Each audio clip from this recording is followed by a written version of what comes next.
കേന്ദ്രവും സുപ്രീം കോടതിയും നേർക്കുനേർ. ന്യായീകരണങ്ങൾ കൊണ്ട് നീറ്റ് പരീക്ഷാ തട്ടിപ്പിനെ കേന്ദ്രം മൂടുമ്പോൾ ചോദ്യങ്ങൾ കൊണ്ട് സുപ്രീം കോടതി അടിച്ചിരുത്തിയ കാഴ്ച.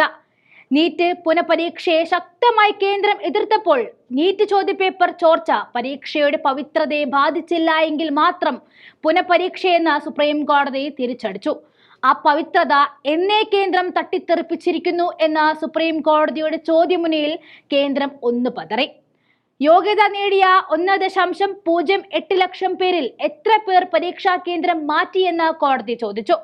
ഇവരിൽ ആരെങ്കിലും ക്രമക്കേട് നടന്ന സ്ഥലങ്ങളിലേക്ക് കേന്ദ്രം മാറ്റിയോ, ചോദ്യപേപ്പർ ചോർച്ച പരീക്ഷാ പ്രക്രിയയെ ആകെ ബാധിച്ചോ എന്നിവയായിരുന്നു സുപ്രീം കോടതിയുടെ ചോദ്യങ്ങൾ.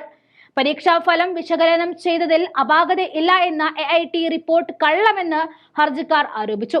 അലക്കി വെളുപ്പിക്കാൻ കേന്ദ്രം കിണഞ്ഞു പരിശ്രമിക്കുന്ന നീറ്റ് പരീക്ഷാ ക്രമക്കേടിൽ ഇന്നും പലരും അറസ്റ്റ് ചെയ്യപ്പെടുന്നു എന്ന സത്യത്തെ മറച്ചുവെച്ചുകൊണ്ടാണ് കേന്ദ്രത്തിന്റെ ന്യായീകരണങ്ങൾ. നീറ്റ് UGC കേസിൽ ബീഹാറിൽ നിന്നും മുഖ്യ സൂത്രധാരനെന്ന് കരുതുന്ന റോക്കി എന്നറിയപ്പെടുന്ന രാകേഷ് രഞ്ജനെ കഴിഞ്ഞ ദിവസം സുപ്രീം കോടതി അറസ്റ്റ് ചെയ്തിരുന്നു. ഇതോടെ അറസ്റ്റിലായവരുടെ എണ്ണം 33 ആയിരുന്നു. എന്നിട്ടും നടുനിവർത്തി നിന്ന കേന്ദ്രത്തിന് യാതൊരു കൂസലുമില്ലാതെ ഞങ്ങളുടെ കയ്യിൽ കറയൊന്നുമില്ല എന്ന് എങ്ങനെ പറയാനാകും? 2023 നീറ്റ് പരീക്ഷയിൽ 3 വിദ്യാർത്ഥികൾക്ക് മാത്രമായിരുന്നു 716 മാർക്ക് ലഭിച്ചത്. ഇത്തവണ 72 പേർക്കായിരുന്നു 716 മാർക്ക് കിട്ടിയത്. 706 മാർക്കുള്ള 88 വിദ്യാർത്ഥികളായിരുന്നു 2023 ഉണ്ടായിരുന്നത്. ഇത്തവണ അത് 812ആയി 10 മടങ്ങാണ് വർദ്ധിച്ചത്. 650 മാർക്കുള്ള 7228 കുട്ടികൾ മാത്രമാണ് കഴിഞ്ഞ വർഷം ഉണ്ടായിരുന്നത്. ഇത്തവണ 650 മാർക്ക് നേടിയവരുടെ എണ്ണത്തിൽ 3 ഇരട്ടി വർധനവുണ്ടായി.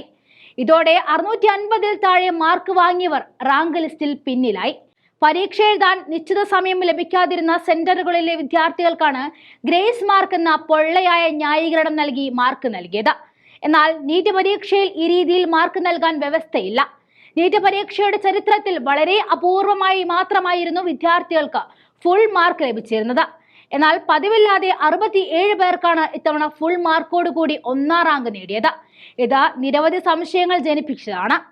രാജ്യത്തെ ചില ഇൻസ്റ്റിറ്റ്യൂട്ടുകളിൽ നിന്നുമുള്ള വിദ്യാർത്ഥികൾക്ക് മാത്രമാണ് ഈ മാർക്കുകൾ ഒന്നിച്ചു വന്നിരിക്കുന്നു എന്നതും ഗുരുതരമായി ആരോപിക്കപ്പെട്ടു. ഈ ആരോപണങ്ങളായിരുന്നു വിവാദത്തിലേക്ക് വഴിവെച്ചത്.